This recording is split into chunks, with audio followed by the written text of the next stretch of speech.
Hey GCS, I hope you're all having a wonderful day today. I am here to share with you a couple ideas and techniques for making face masks at home by utilizing what you might already have within your home so that it is of no expense to you and so that you don't have to go out and travel to any of the stores. But before I do get started, I want to give you a sneak peek of what it's like working in my office here. Those are my coworkers. They are totally slacking at the moment. All right.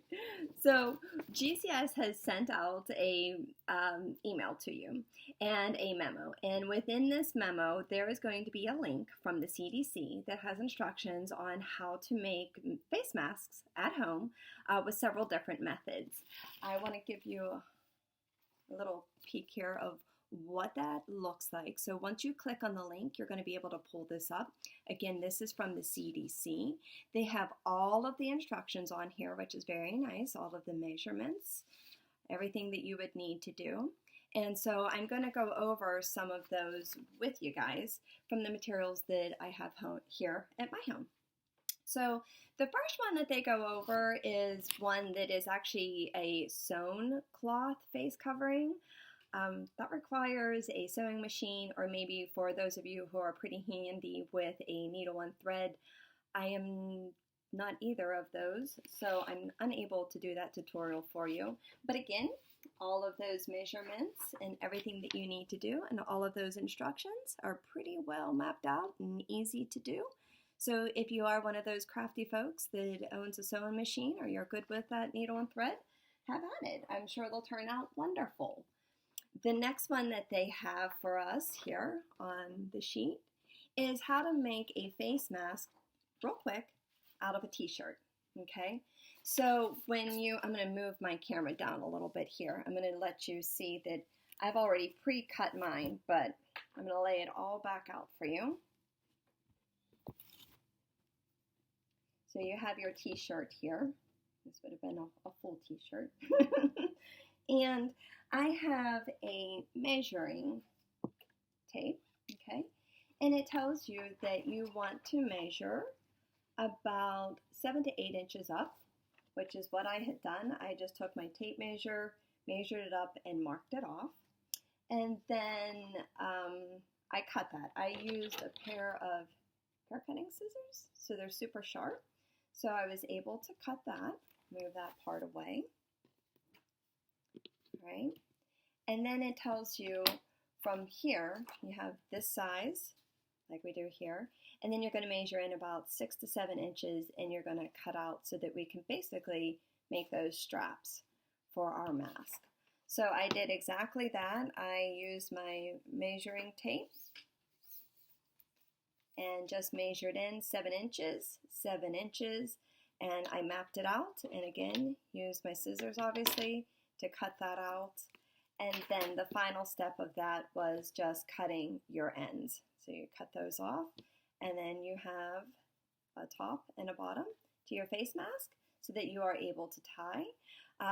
My material is a thicker type of cotton. I think the thicker your cotton, the better you would be.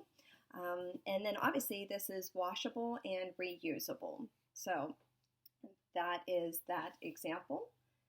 The next one that we have, not very good at putting these up here, is the bandana cloth face covering. This too does not require any type of sewing. So I have a bandana, okay, just a regular old bandana. And what they recommend is folding it in half. So got this folded in half here.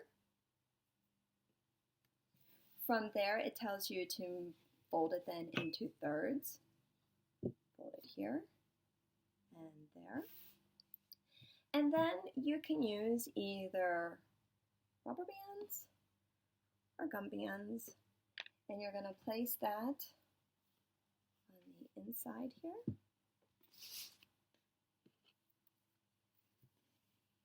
Okay. And the more layers of protection that you have, the better. So this isn't in the link, but using a coffee filter is just an additional layer of protection.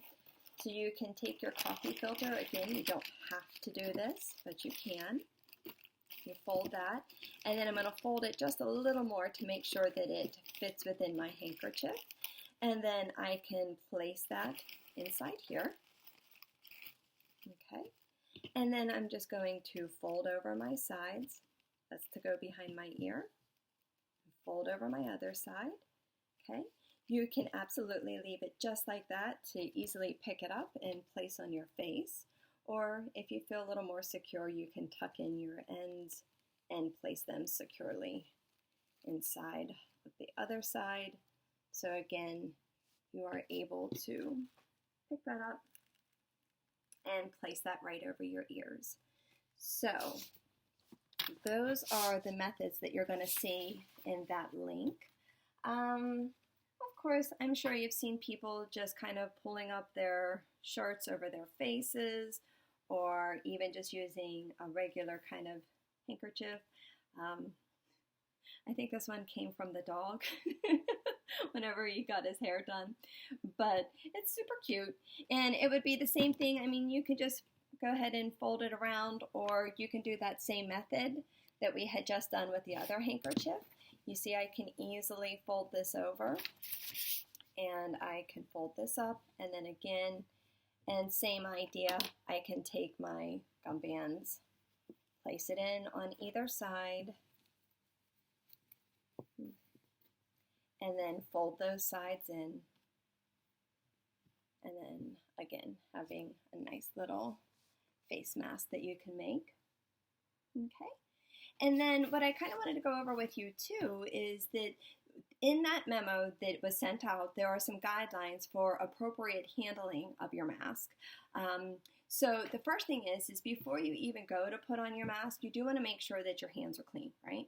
So either wash your hands under hot soapy water, or if you are in the car and unable to get to it, you have your hand sanitizer. So just make sure that your hands are clean. You want to make sure that your mask fits snugly around both your nose and your mouth. If it would be a mask that has a wire to fit over the bridge of the nose, you want to make sure that that is fit snugly against the nose. You want to make sure that you avoid touching the mask while it is in use. If you do, again, you're going to want to wash your hands for at least 20 seconds, or again, use that alcohol-based hand sanitizer.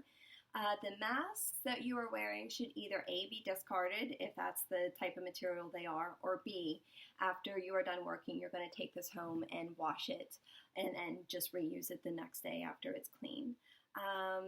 Do not wear a mask if it is damp or wet from saliva or mucus. And to remove the mask, very importantly, is that you don't want to touch the front of it. You're going to want to take it from behind the ears. So you're going to pull it off from behind the ears, removing it, and then again, washing your hands immediately. If you do have any questions or concerns, you can always reach out to any of the GCS management team. Just be safe, use your common sense, wash your hands, and stay connected with us via email, SCOM, our Facebook page, and now YouTube. And just know that we all very much appreciate all that you do. Thank you so much. Have a great day.